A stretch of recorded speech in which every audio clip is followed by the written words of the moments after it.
เจ้าข้าพิจารณาเพิ่มมาล่ารายงานปรับตัวการส่งสอบแผนที่การเกี่ยวกับเพิ่มมาล่าสำเร็จไปเจอทางของคณะรวมที่ว่าเพิ่มมาล่า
จะมาจดเรียกก่อนและความเป็นในหน้าตามมาครอบครัวนั่งมาเพื่อนที่ได้มรณภาพไปเดี๋ยวนั้นแต่ขอจงพวกทานจงมีสุขภาพกินแข็งแรงจัดแต่ข้ออนุญาตถ่ายรูปรวมแดง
สีบุญเรือนขอแสดงความขอบใจนำของศูนย์4ปกสแขวงที่ได้สละเวลาอันมีคุณค่าเขาร่วมว่างพวงมาลาให้แก่สหายพันธุเกี่ยวเสือทักษาพลข้าพเจ้าขอแสดงความขอบใจไปยังประธานที่ได้สละเวลามีคุณค่าในประกอบส่วนในงานชาปนกิจศพนำยังต้องขออนุญาตถ่ายรูปรวม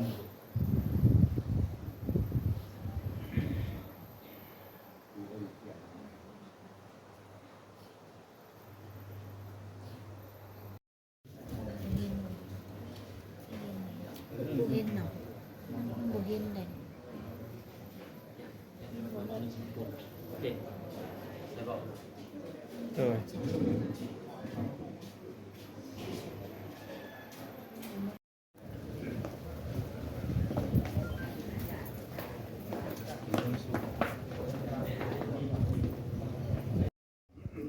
จ้าพาพิชอบว่าพวงมาลารายงานคณะของปฏิบัติปกสแก้ว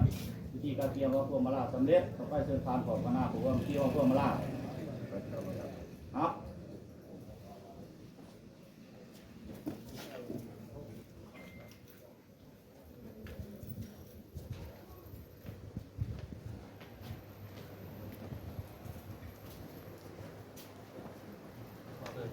เลยบ่ เอาเลย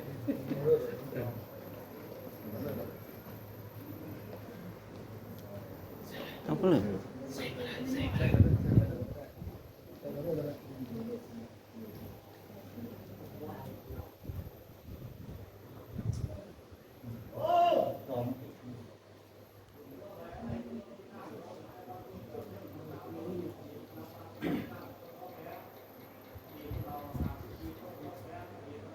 เจ้าก็ได้นำตั้งหลายครัวนำหมายสีบนเรือนแล้วก็แสดงความขอบใจมายังของสันติบาลปกสแขวงอัตตปือได้สละเวลาอันคุ้มค่าเขามารวมพิธีว่างพวงมาลาให้แก่สหายพันโทเกี่ยวเซินที่ได้มรณะกรรมไปแล้วนั้นในโอกาสนี้ข้าพเจ้าขอแสดงความขอบใจมายัง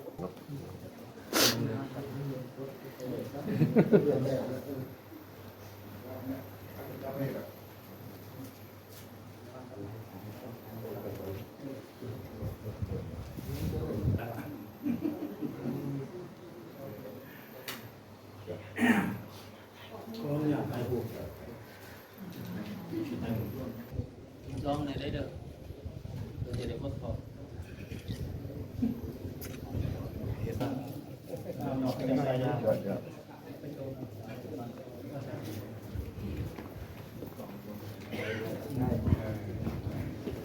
อันนี้นะ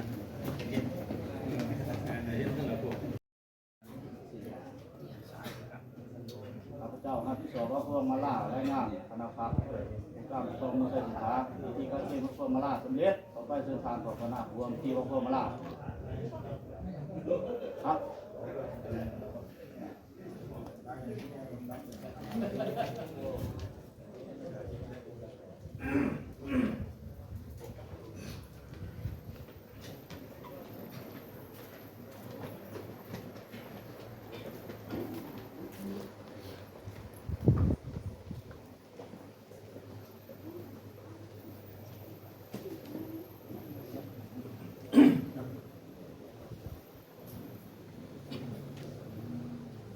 ผมพูดอะไร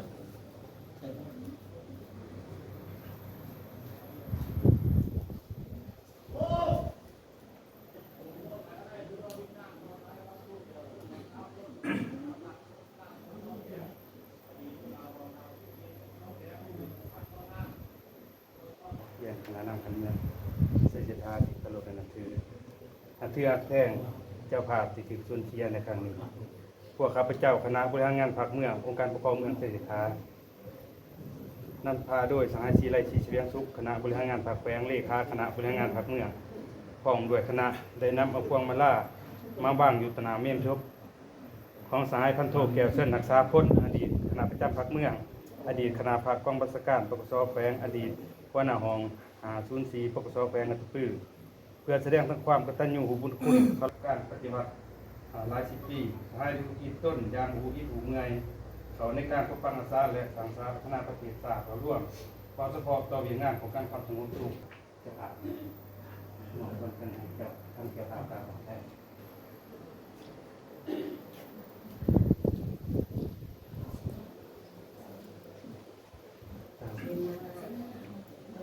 ขออนุญาตกับเจ้าในนามตั้งหลายครอบครัวของนางหมายสีเพื่อนขอแสดงความขอบใจมายังคณะพักอนาคตของเมืองศรีที่สละเวลาอันคุณค่าเขาว่าพิธีว่างพวงมาลาให้แก่สหายอันถูกเก็บเสื่อมรักษาพ้นที่ได้มรณะกรรมไปแล้วนั้น ในโอกาสนี้ขอจงดวงวิญญาณจงสหายเกี่ยวเสื่อมจงมาห้อมหับดับเอา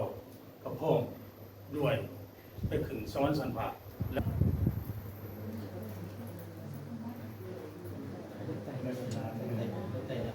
ผู้ใต้และผู้ใต้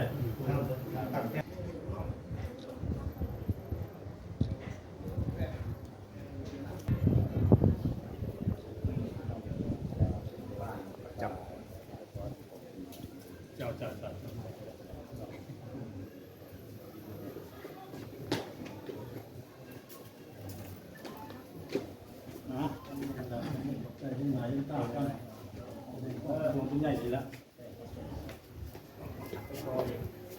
ตำหมู ที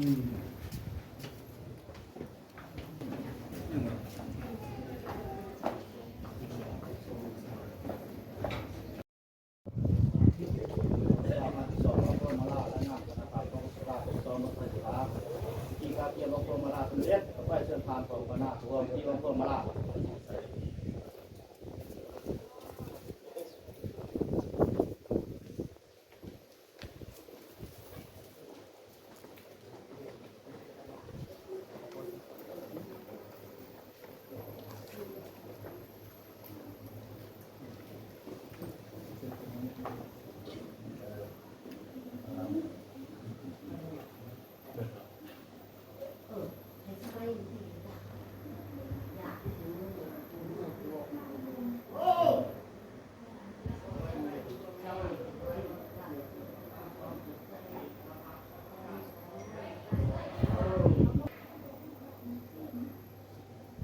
อ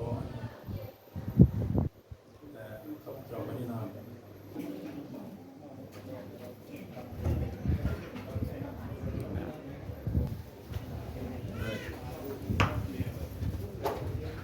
มดแล้วแกงแห้งโคตรจะได้เวลาของการสุดท้าย ต้องพูดเลยปฏิมาณกันหน่อยมันสำเร็จเสร็จจริงต้องมีที่มาหันมามา เจ้าที่สองพวกมาลาและงานธนาคารของสภาเป็นซ้อมมาที่ใส่ที่การเตรียมพวกมาลาสำเร็จไปเชิญทานของคณะรวมที่พวกมาลาครับ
ดังครับ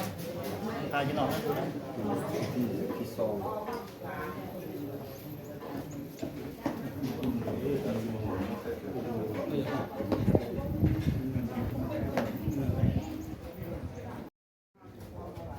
ระเจ้าที่สองพระองค์มาลาและงานนะครับพระเจ้าพระองค์มาใส่ที่พระเจ้าพระองค์มาลาสำเร็จต่อไปเป็นทานของคณะรวมที่พระองค์มาลาได้ครับ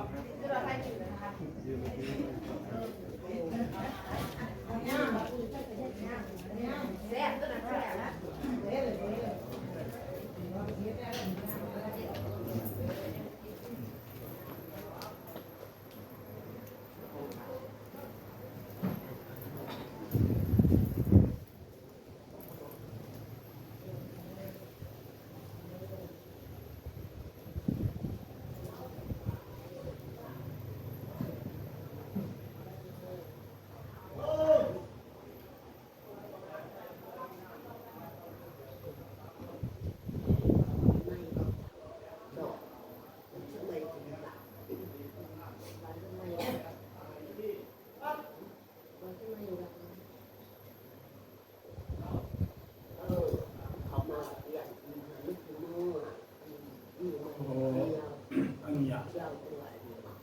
เลยข้าพเจ้าแนะนำต่างหลักผู้ต่างสิ่งเหมือน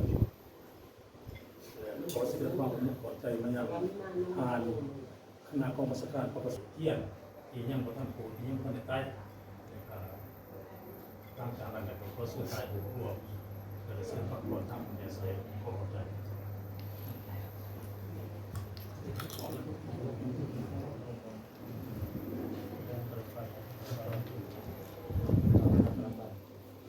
อันนี้แม่น้ำอดีตนักศึกษา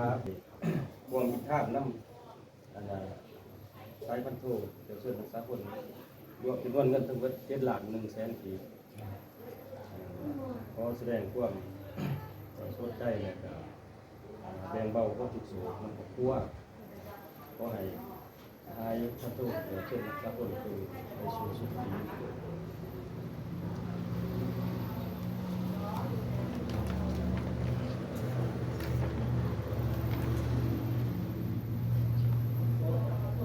อันนี้แนะนำคณะพัฒน์กองบัญชาการทรงทันไส้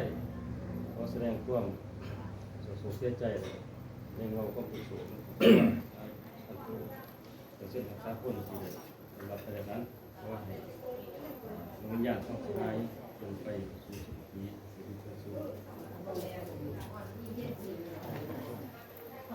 ประตูกูมีเป็นกูมี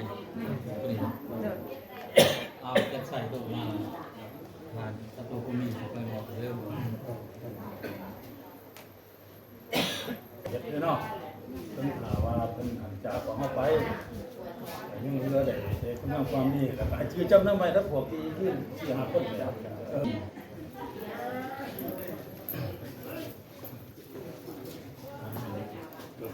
เขาจะทั้งที่อีกตัวเลยเนาะ